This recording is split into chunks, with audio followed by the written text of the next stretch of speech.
오늘 우리 함께 살펴볼 하나님의 말씀은 베드로전서 1장 18절부터 21절까지입니다. 우리 한 절씩 교독하고 마지막 절 함께 읽겠습니다. 너희가 알거니와 너희 조상이 물려준 헛된 행실에서 대속함을 받은 것은 은이나 금같이 없어질 것으로 된 것이 아니요 오직 흠없고 점없는 어린 양 같은 그리스도의 보배로운 피로 된 것이니라.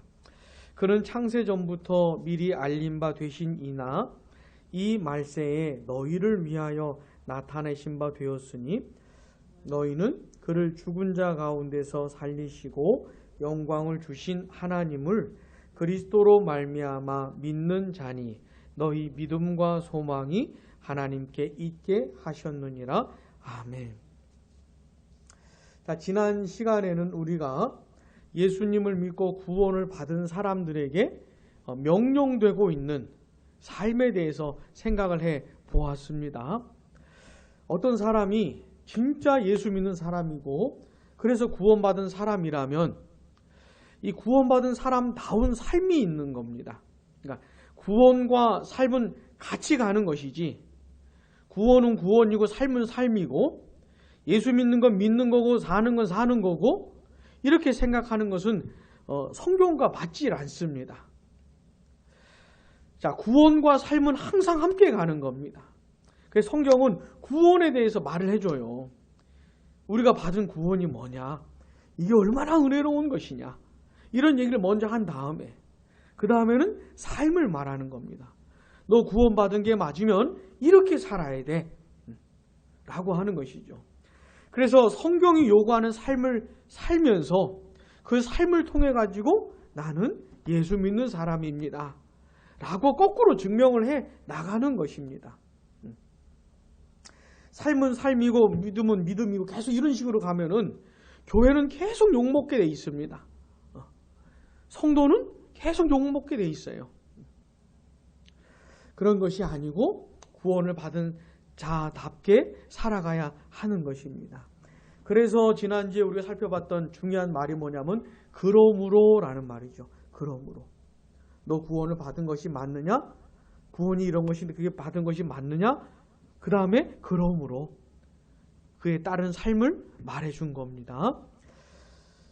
자, 그래서 우리의 신앙은 입술로만 말하는 것이 아니고 삶으로 증명을 해내는 겁니다. 인격과 성품과 삶을 보고 아는 것이죠. 열매를 보고 그 나무를 아는 겁니다. 열매를 보고. 자, 그 내용이 무엇이었냐면은 자, 예수 믿고 구원받은 사람은 어떻게 살아야 되는가? 예수님 다시 오시는 날을 바라봐야 되는 겁니다. 왜냐하면은 이 세상에서 구원을 받고 하나님의 자녀가 된 다음에 하나님의 은혜를 받고 사는 것이 참 감사하고 놀랍지만은 이런 삶에는 여전히 부족하고 또 괴롭고 어렵고 한 부분도 같이 있기 때문에 그런 겁니다. 하나님의 은혜가 있지만 완전히 기쁜 것만은 아니고 완전히 행복한 것은 아니고 어렵고 괴롭고 눈물 나는 그런 시간들도 같이 함께 있기 때문에 그런 것이죠. 그러나 예수님이 다시 오시는 그날에 주실 그 은혜는 눈물도 없고 한숨도 없고 슬픔도 없고 괴로움도 없는 그러니까 완전한 기쁨, 완전한 평강을 가져다 주실 것이기 때문에 그 날을 바라보라는 것이에요. 예수님 다시 오시는 날에 성도들에게 가져다 주실 은혜를 바라보고 그 은혜에 너의 소망을 묶어두라는 겁니다. 그러니까 예수님 다시 오시는 날에 주실 그 은혜에 소망을 묶어두지 않으면 이 광야 같은 세상에서 하나님의 백성다운 모습으로 힘있게 살아갈 수가 없어요. 이런 일 당하면 이쪽으로 쏠리고 저런 일 당하면 저쪽으로 쏠리고 이런 것이죠. 근데 그 날을 바라보면서 가게 되면은 올곧이 줄기차게 갈 수가 있는 겁니다. 자, 그러면서 어떻게 해요? 마음의 허리를 동이고 허리를 동인다는 게 뭡니까? 마음으로 준비를 하고 있어야 돼요. 언제든지 하나님의 뜻대로 살려고 살 수 있도록 준비를 하고 정신을 차리고 자기 욕구, 정욕들을 부인하면서 하나님을 따라 거룩하게, 또 살아있는 동안 하나님을 두려워하는 마음으로 살아가야 한다는 겁니다. 자, 구원 받았다면 이렇게 사는 것밖에 없어요. 자, 지금 베드로 사도가 이 편지를 받는 성도들에게 이런 삶을 명령하고 있는 겁니다. 근데 이런 삶에 대해서 명령을 받고 있는 것 자체로 너무너무 큰 은혜인 것이에요. 나보고 이런 삶을 살라고 말씀하시는 것 자체가 굉장히 은혜를 받은 겁니다. 이런 탁월하고 영광스럽고 거룩한 삶으로 초청을 하고 있는, 그런 삶으로 나아가라고 하고 있는 말씀을 듣는 것 자체가 굉장히 감사한 것이에요. 왜냐하면 이 편지를 받았던 사람들은 본래 이런 사람들이 아닙니다. 이렇게 살았던 사람들이 아니에요. 본문 18절 앞부분을 보시면 그들은 본래 이렇게 살았는데, 너희가 알거니와 같이요 너희 조상이 물려준 헛된 행실에서. 아멘. 원래 이 편지를 받았던 사람들은 헛된 행실을 살고 있었어요. 행하고 있었어요. 그러니까 헛되게 살고 있었어요. 허망하게 살고 있었어요. 근데 그걸 그들의 조상들이 물려줬다는 겁니다. 자, 본래 이 편지를 받았던 사람들이 본래 어떻게 살고 있었는지를 기억을 해야 되는 것이에요. 처음부터 거룩하고 정신 차리고 이렇게 산 게 아닙니다.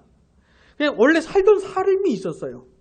근데 그 조상들이 먼저 그렇게 살았던 겁니다. 보고 배운 것이죠. 배운 대로 살고 있는 것이죠. 그게 뭐냐면 베드로전서 4장 3절에 보시면 이런 말씀이 있어요. 너희가 음란과 정욕과 술취함과 방탕과 향락과 무법한 우상 숭배를 하여 이방인의 뜻을 따라 행한 것은 지나간 때로 족하도다. 지금 이 편지를 받는 성도들에게 베드로가 편지를 쓰면서 그들의 지나간 때의 삶에 대해서 말을 하고 있는 겁니다. 어떻게 살았느냐면 음란과 정욕과 술취함과 방탕과 향락에 빠져가지고 살고 있었던 거예요. 근데 그들이 그렇게 살았던 근본 원인이 뭐냐면 우상 숭배를 하고 있었기 때문에 그렇습니다. 자, 이 사람들 본래 어떤 사람들이라고요? 우상 숭배자들이었어요. 무슨 말이냐면 참되시고 영원하신 하나님을 모르던 사람들입니다. 하나님을 모르니까 우상 숭배를 하지요. 그 하나님이 누군지도 모르고 하나님을 어떻게 섬기는지도 모르고 하나님이 원하시는 뜻이 뭔지도 모르고 지 멋대로 우상 숭배를 하고 있었던 것이에요. 하나님과의 깨어진 관계 속에 있었던 겁니다. 하나님과 단절된 관계 속에서 지 멋대로 종교 생활을 나름 하고 있었던 것이에요. 자, 그 하나님과의 박살난 깨어진 관계로부터 모든 악한 것들이 쏟아져 나오는 겁니다. 음란과 정욕과 술취함과 방탕과 향락, 이건 다 하나님을 모르는 데서부터 나온 것이에요. 하나님이 이런 걸 얼마나 싫어하시는지를 모르니까, 이런 걸 얼마나 더럽게 생각하는지를 모르니까, 그 하나님을 모르니까 지금 이렇게 살고 있는 겁니다. 그 우상 숭배로부터 기인되는 삶이 있었던 것이죠. 자, 이 사람들은요, 그렇게 살면서도 이게 하나님 앞에서 하나님이 보시기에 어떠한 건지, 이게 하나님이 얼마나 싫어하는 죄인지 이런 걸 모르는 것이에요. 그럼 밥 먹듯이 죄 짓고 사는 겁니다. 아주 그냥 죄의 늪에 빠져가지고 사는 것이에요. 근데 그들은 이렇게 살고 있었기 때문에 분명히 하나님 앞에 죄를 짓고 있었던 것이고 그 죄에 대한 심판을 받아야 되는 그런 삶을 살고 있는 겁니다, 지금. 근데 자기들이 심판을 받게 될 건지도 모르고 이렇게 살다 결국 어떻게 될는지도 모르고 영원한 불심판이 있다는 것도 모르고 그냥 이런 악한 것들에 빠져가지고 살고 있을 뿐이에요. 그러니 얼마나 헛된 삶입니까? 얼마나 허망해요.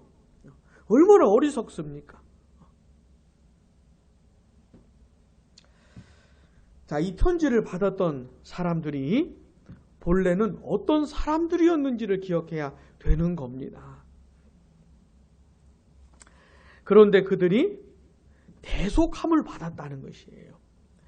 조상 대대로 살아왔던 그 삶을 살고 있었던 사람들인데 음란과 정욕과 방탕과 향락과 우상숭배에 빠져 살고 있었던 사람들인데 그들이 대속함을 받았다는 거예요.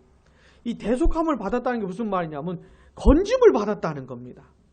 그 아주 허망한 상태로부터 아주 부정하고 부패한 상태로부터 건짐을 받았다는 것이에요. 18절 중간에 보시면 대속함을 받은 것은 아멘. 이렇게 말씀을 하고 있는 겁니다. 자, 그들은 분명한 어떤 상태가 있었어요. 하나님이 보실 때 너무너무 혐오스러운 그런 상태를 가지고 있었습니다. 여기서부터 벗어나지를 않으면 하나님의 심판을 받게 되어 있는 거예요. 하나님의 진노를 받게 되어 있는 겁니다. 영원한 저주의 대상들인 것이에요. 영원한 불심판의 대상들인 겁니다. 그래서 어떻게 해요? 반드시 건짐을 받아야 되는 거예요. 대속함을 받아야 하는 것입니다. 근데 이 편지를 받았던 사람들이 바로 그 은혜를 입었다는 것이에요. 자, 그렇다면 어떻게 그런 일이 벌어졌을까요?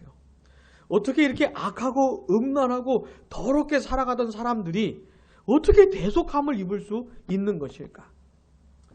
본문 18절 하반절부터 19절 같이 읽어보겠습니다. 은이나 금같이 없어질 것으로 된 것이 아니요 오직 흠없고 점없는 어린 양 같은 그리스도의 보배로운 피로 된 것이니라. 아멘. 여기 나오는 은이나 금이라고 하는 거는 지금도 그렇지만 이게 얼마나 귀합니까? 우리 식으로 하면 돈으로 바꿀 수가 있겠죠. 에? 돈이 얼마나 귀해요. 돈이 없어서 고통받는 사람들이 얼마나 많습니까?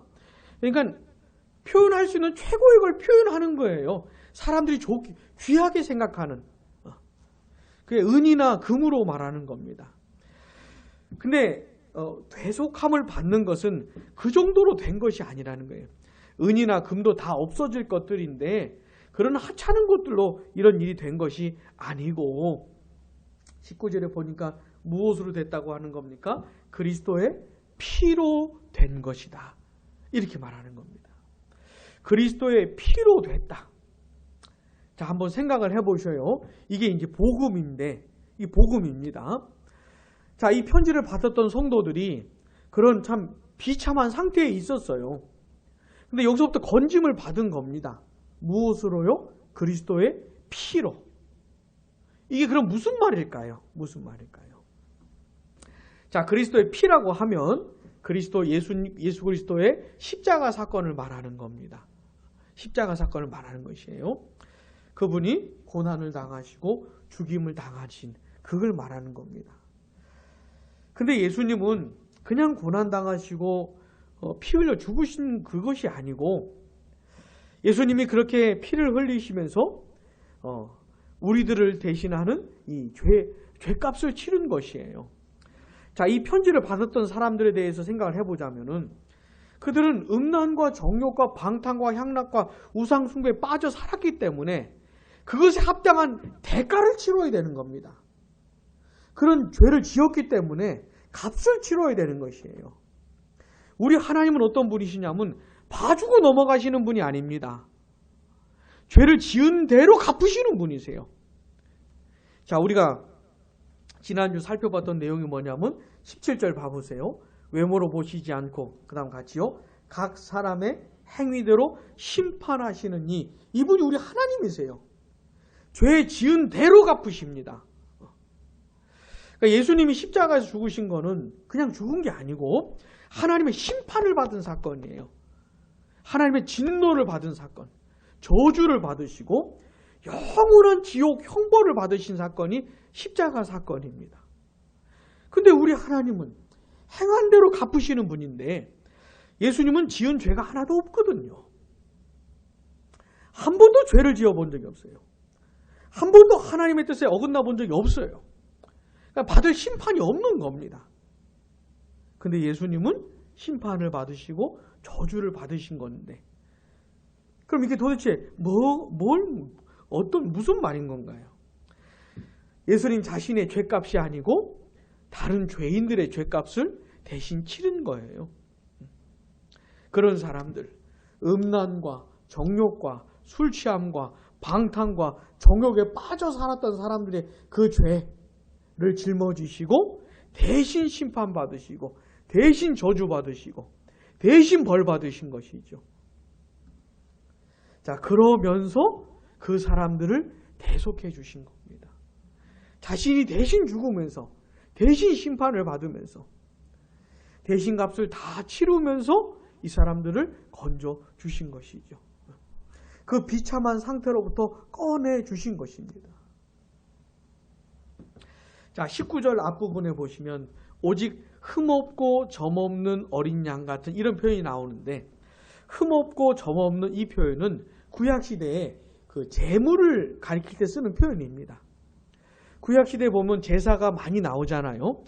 이스라엘 백성도 제사를 엄청 많이 드린 사람들입니다. 근데 뭐가 중요하냐면 제물이 중요해요. 하나님이 받으실 만한 제물이어야 됩니다. 근데 특별히 짐승과 관련해서는 이런 표현을 쓰는 거예요. 흠없고 점없는. 하나님이 받으실 만한 제물이어야 되는데 우리 예수님을 향해서 이런 표현을 쓰는 겁니다. 자, 예수님이야말로 완벽한 제물이셨어요. 완전한 제물이셨어요. 자, 예수님은 어떤 분이시냐면 이 세상에 죄 없는 인간으로 오신 하나님이십니다. 죄가 없는 인성을 가지신 하나님이셨어요. 그렇게 사람으로 오셔서 우리가 살아가는 삶을 똑같이 사시고 그럼에도 불구하고 죄를 지은 적은 한 번도 없으시고 정말 흠없고 점없는 어린 양 같은 분이세요. 죄를 하나도 지었지 않았고 우리 대신 우리 죄값을 치르기에 너무 합당한 분이셔요. 누가 우리를 대신해서 죽는다고 하면서 그 사람이 죄가 조금이라도 있으면 이건 하자가 너무 많은 겁니다. 말도 안 되는 것이에요. 근데 우리 예수님은 죄를 한 번도 지은 적이 없기 때문에 너무 적합한 겁니다. 제물이 되시기에. 완벽한 제물이신 거예요. 그분께서 그렇게 피 흘려 죽으신 겁니다. 자, 누구든지 죄인은 오직 이 그리스도의 피로 말미암아 대속을 함을 받는 겁니다. 예수님을 통해서만 대속함을 받는 것이 흘리신 피를 통해서만. 그러니 그 피가 얼마나 감사하고 얼마나 귀하겠습니까? 대신 죽으신 예수님이 얼마나 고마운 분이세요. 이분 없으면 대속함을 받을 수가 없거든요. 이분 없으면 하나님의 심판과 저주에서 진노에서 벗어날 수가 없어요. 근데 예수님을 통해서 그렇게 되니 그 예수님이 얼마나 귀하겠습니까? 그래서 본문 19절에 보면 그리스도의 피로 된 것이야 이렇게 말하면 되는데 중간에 무슨 말이 있습니까? 보배롭다는 게 뭐예요? 너무너무 귀하다는 것이에요. 세상에 이렇게 귀한 것이 없는 거예요. 나를 대속해 줄 분은 오직 예수님밖에 없고 그분의 피밖에 없기 때문에 너무너무 귀하다. 은, 금 이런 거하고는 비교할 수가 없는 것이에요. 돈하고는 비교할 수 없는, 그 누구도 비교할 수가 없어요. 그 무엇과도 바꿀 수가 없어요. 예수님을, 그 피를. 그래서 보배롭다고 말을 하는 겁니다. 사도 베드로부터 자신부터 그 그리스도의 피로 구원을 받았기 때문에 이런 표현을 쓰는 것이고 이 편지를 받는 성도들에게도 그렇게 지금 표현을 하고 있는 것이에요. 그래서 본문 베드로서 1장 8절을 보시면 우리 앞부분만 같이 읽어보겠습니다. 예수를 너희가 보지 못하였으나 같이요 사랑하는도다. 아멘. 부인할 수 없는 증거가 이겁니다. 그 예수님을 믿고 예수님을 통해 대속함을 받은 사람들의 특징이 뭐냐면, 공통점이 뭐냐면 그 예수님을 사랑한다는 것이. 보지도 못한 예수님을. 근데 이 진리를 깨닫게 되면서 내가 예전에 어떻게 살았는지, 내 분명한 삶이 있는데 내가 하나님의 심판과 진노를 받기에 마땅한 삶을 살고 있었는데 그런 나를 예수님께서 구원해 주셨다는 것. 그분이 그렇게 피 흘려 주셨다는 걸 깨닫게 되면서 그 예수님을 사랑하게 되는 것이죠. 보배롭다는 말을 쓰는 겁니다. 예수님을 향해서.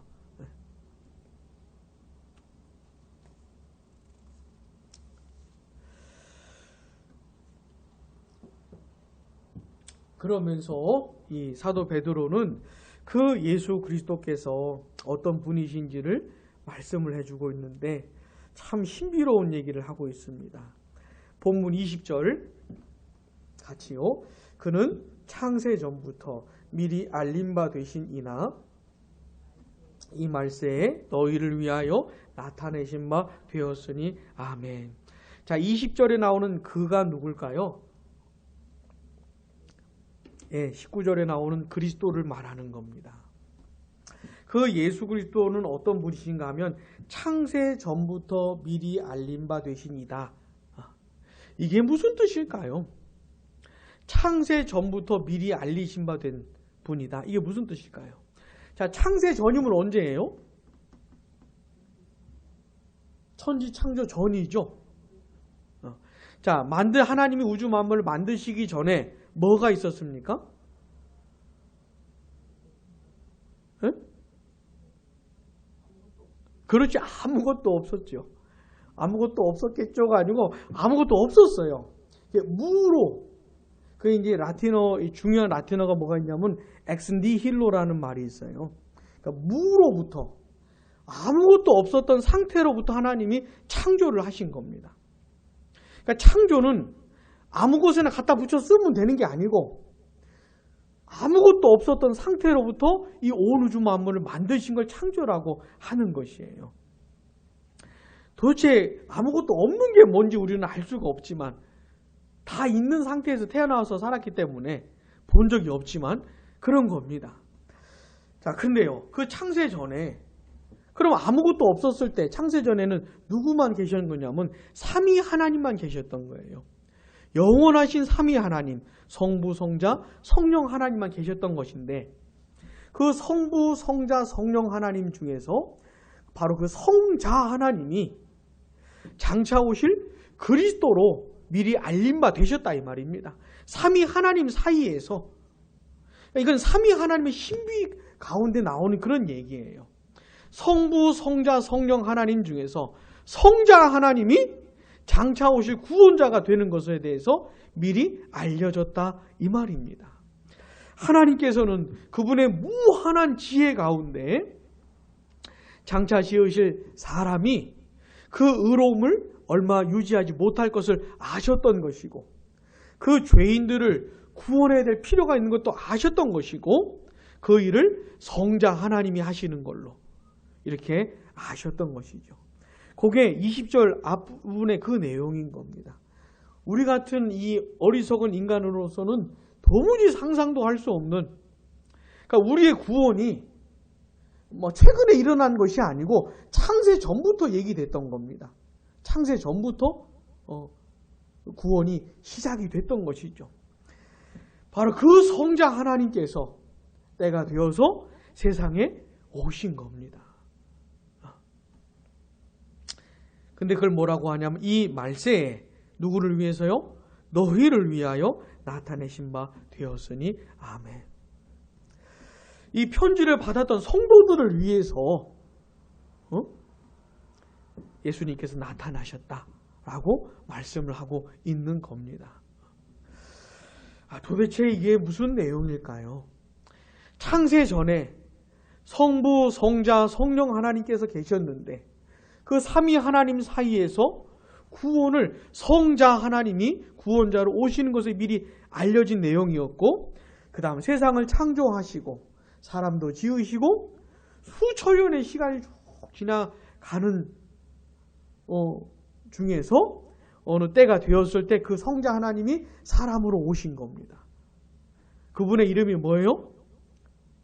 예수님인 거예요. 예수. 그러니까 예수님은 단순한 사람이 아니고 하나님이신 분이 사람이 되신 거예요. 그것도 죄 없는 사람으로 오셔서 한 번도 죄를 짓지 않고 사셨던 것이죠. 그러면서 완벽한 제물로서 조건을 갖추신 것이고 아무리 흉악한 죄인이라 할지라도 그를 대속할 수 있는 그 근거를 본인이 피 흘려 죽으시면서 하나님의 심판을 대신 받으시면서 이루어 내셨던 겁니다.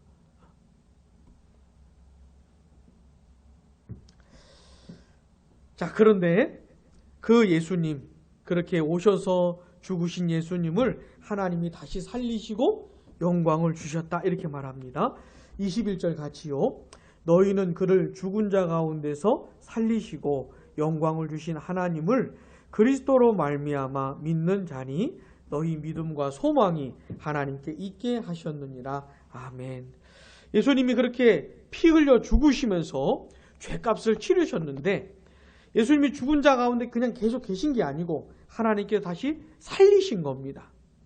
죽은 자 가운데서 살리시면서 사망의 권세 그리고 사탄의 권세를 깨 부숴버린 거예요.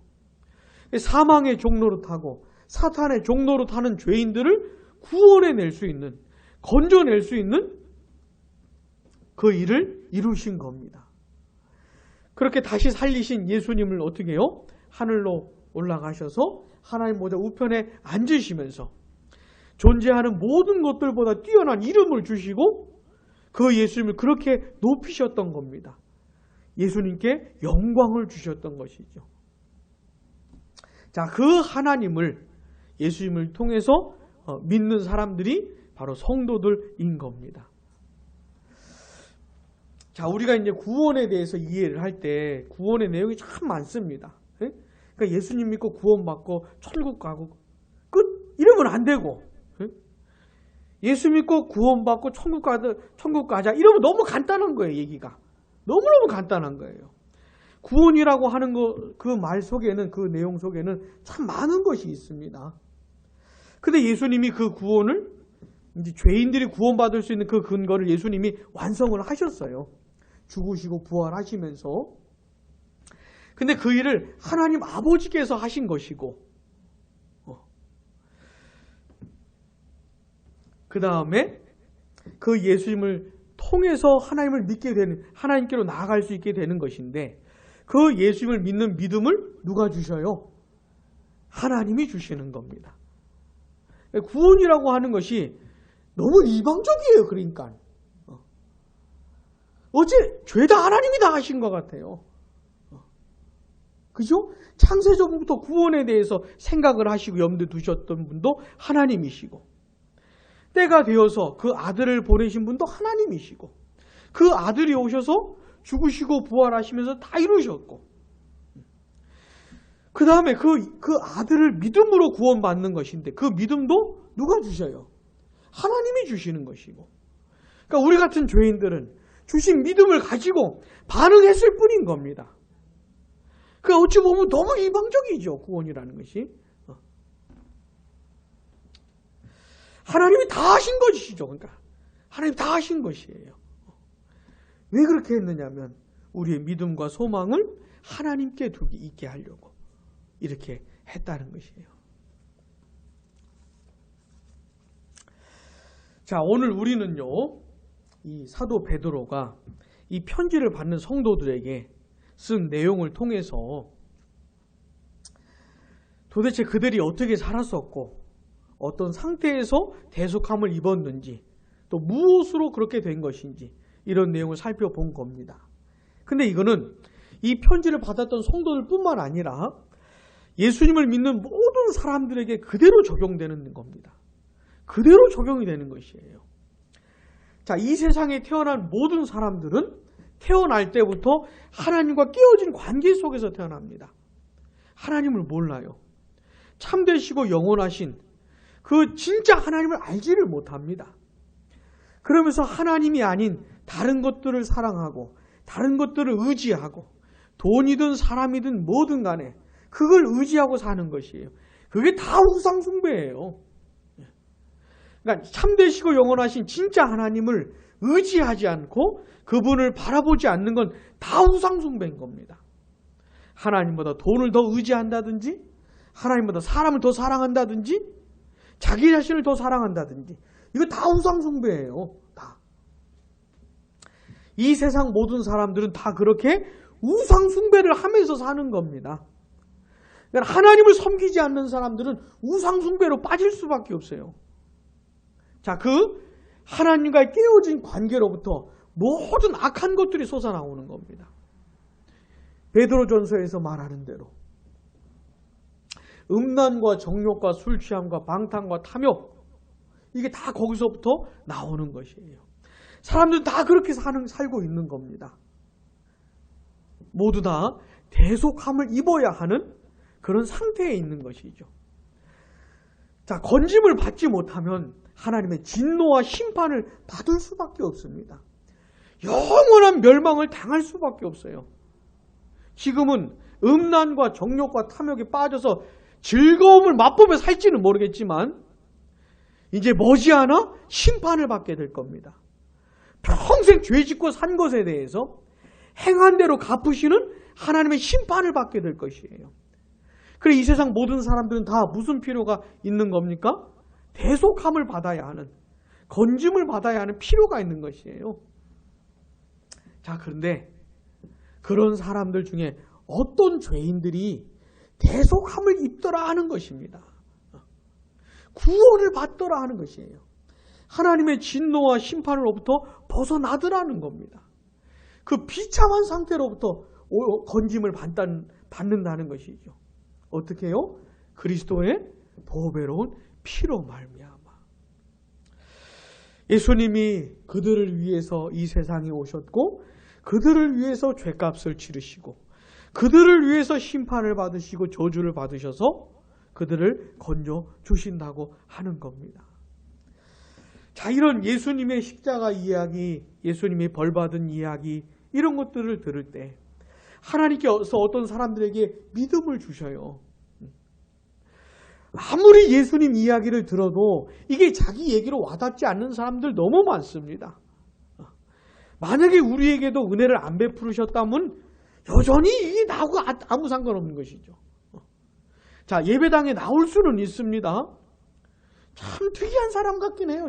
제가 생각할 때는. 어떻게 그렇게 한 주도 안 빠지고 교회를 나오시는지. 예수님을 믿지도 않으면서, 예수님의 십자가의 일을 자기 얘기로 받아들이지도 않으면서 어떻게 매주 교회를 나올 수가 있는지. 아무튼 그럴 수가 있어요. 그러나 하나님의 은혜를 받게 되면, 이 믿음을 선물로 받게 되면 이게 이제 내 얘기로 와닿게 되는 것이에요. 그러면서 그 예수님을 믿을 수가 있는 겁니다. 보지도 못한 예수님을 사랑하게 되는 것이고 그분이 너무너무 보배롭게 여겨지는 것이에요. 예수님을 믿기 전엔 돈이든 사람이든 무슨 직장이든 공부든 출세든 뭐든 간에 그런 게 굉장히 소중하게 여겼었는데 예수님을 믿게 되고 나니까 이런 건 다 허접해 보이는 겁니다.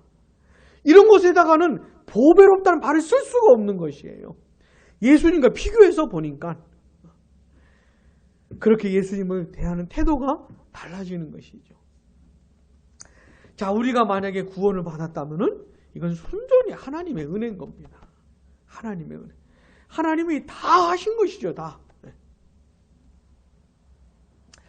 그렇게 대속함을 받았을 뿐만 아니라 죽은 자 가운데서 다시 살리신 그 하나님의 은혜로 이제는 생명을 주셨고 영생을 주셨고 하늘에 속한 것들을 허락해 주신 것입니다. 그래, 예수를 믿는 사람들은 더 이상 음란과 정욕과 술 취함과 방탕과 향락에 빠져 살지 않고 그렇게 헛되게 더 이상 살지 않고 하나님을 따라서 거룩하게 살 수 있게 된 것이죠.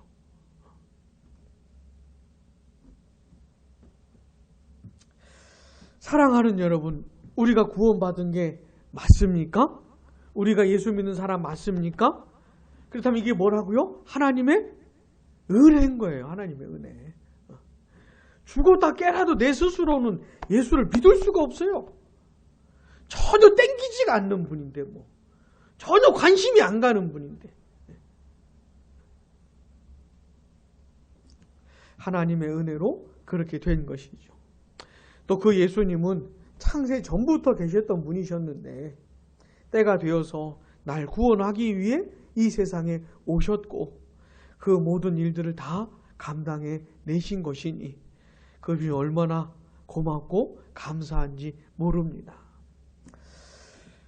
자, 우리가 만약에 예수를 믿는 것이라면은 이건 하나님의 놀라운 은혜를 받은 것이고 구원을 받은 겁니다.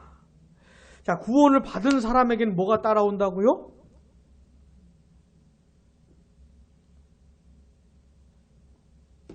구원을 받은 사람에게 뭐가 따라온다고요? 삶이 따라온다. 삶이 따라온다. 구원은 구원이고 내가 예수 믿는 건 믿는 거고 사는 건 사는 거고 이거는 예수 믿는 게 절대로 아닙니다. 이런 것은. 이런 사람이 많으면 많을수록 교회가 욕먹는 것이에요. 그런 것이 아니고 구원받은 사람의 독특한 삶이 명령되고 있는 겁니다. 자, 그러니까 우리는 뭘 생각해야 되냐면 내가 진짜 예수님을 통해 믿고 구원을 받은 사람이냐, 내가 진짜 예수님을 보배롭고 존귀하게 여기는 사람이냐, 그렇다면 삶에 대해서 생각을 해봐야 되는 겁니다. 어떻게 살아야 된다고요?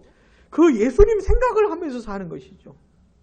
창세 전부터 계셨던 분이 날 구원하려고 이 세상에 오셨고 그 모진 고난과 고통을 다 견디어내셨고 이제는 하나님 보좌 우편에 앉아 계시는데 그분이 장차 오신다는 겁니다.